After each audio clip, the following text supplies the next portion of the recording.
إن الحمد لله وصلي وسلم على نبينا مصطفى محمد صلى الله عليه وسلم وعلى آله وصحبه أجمعين أما بعد أعوذ بالله من الشيطان الرجيم بسم الله الرحمن الرحيم സൂറ അൽ ബഖറയിൽ 159-ാമത്തെ ആയത്ത് അല്ലാഹു സുബ്ഹാനഹു വ തആല വിശദീകരിക്കുന്ന ഒരു ചരിത്ര സംഭവമാണ്. അന്നത്തെ ശാം, ഇന്നത്തെ ഫലസ്തീൻ എന്ന് പറയുന്ന ഒരു രാജ്യത്തുകൂടി നടന്നുപോയ ഒരാളുടെ കഥയാണ്. അത് ഉസൈർ നബി അലൈഹിസ്സലാമാണെന്ന് പ്രബലമായ അഭിപ്രായം. നോക്കൂ, ഔ കല്ലദി, അല്ലെങ്കിൽ കല്ലദി ഒരുവനെ പോലെയാണ്, മർറ അദ്ദേഹം നടന്നുപോയി, അലാ ഖറിയത്തിനൊരു രാജ്യത്തിലൂടെ, ആ ഫലസ്തീൻ രാജ്യത്തിലൂടെ നടന്നുപോയി. വഹിയ ഖാവിയത്തുൻ, അതാണെങ്കിലോ ഖാവിയത്തുൻ വീണടിഞ്ഞു കിടക്കുന്നു, അലാ ഉറൂഷിഹാ അതിന്റെ മേൽക്കൂരയോടുകൂടി വീണടിഞ്ഞു കിടക്കുന്ന ആ പ്രദേശത്തിൽ കൂടി നടന്നുപോയ ഒരുവനെ പോലെയാണ്.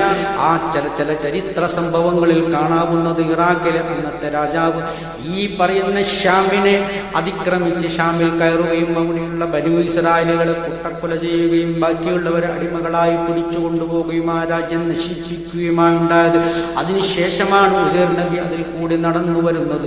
അതാണ് അതിന്റെ പശ്ചാത്തലം. ശേഷം നോക്കൂ നിങ്ങൾ, ഖാല, അപ്പോൾ ഉസൈർ നബി അലൈഹിസ്സലാം പറഞ്ഞു, അന്നായുഹി ഹാദിഹില്ലാ, അന്നായുഹി എങ്ങനെയാണ് ജീവൻ നൽകുന്നത്, ഹാദിഹില്ലാഹു അല്ലാഹു ഈ രാജ്യത്തിന് എങ്ങനെയാണ് ജീവൻ നൽകുന്നത്, ബഅദ മൗതിഹാ അതിന്റെ നിർജീവതയ്ക്ക് ശേഷം ആകെ പൊട്ടിപ്പൊളിഞ്ഞ് നശിച്ച ഈ രാജ്യത്തിന് എങ്ങനെയാണ് അല്ലാഹു സുബ്ഹാനഹു വ തആല ജീവൻ നൽകുന്നത്. ഫഅമാതഹുല്ലാഹ്, അപ്പോൾ അല്ലാഹു സുബ്ഹാനഹു വ തആല അദ്ദേഹത്തെ മരിപ്പിച്ചു. 100 വർഷം മരിപ്പിച്ചു കിടത്തി. സുമ്മ ബഅസഹു, പിന്നീട് അദ്ദേഹത്തിന് ജീവൻ നൽകി, അതായത് പുനരുജ്ജീവിപ്പിച്ചു. ഖാല, എന്നിട്ട് അല്ലാഹു സുബ്ഹാനഹു വ തആല ഉസൈർ നബിയോട് ചോദിക്കാണ്, കം ലബിസ്ത, നീ എത്രയാണ് ചെലവഴിച്ചത് എന്ന് പറഞ്ഞാൽ നീ മയക്കത്തിൽ കിടന്നത് എത്രയാണ്. ഖാല, അപ്പോൾ അദ്ദേഹം പറഞ്ഞു, ലബിസ്തു യൗമൻ ഔ യൗം, ഒരു ദിവസമോ അല്ലെങ്കിൽ ഒരു ദിവസത്തിന്റെ അല്പസമയം മാത്രമേ ഞാൻ ഇവിടെ ചെലവഴിച്ചിട്ടുള്ളൂ എന്നാണ് അദ്ദേഹത്തിന്റെ മറുപടി.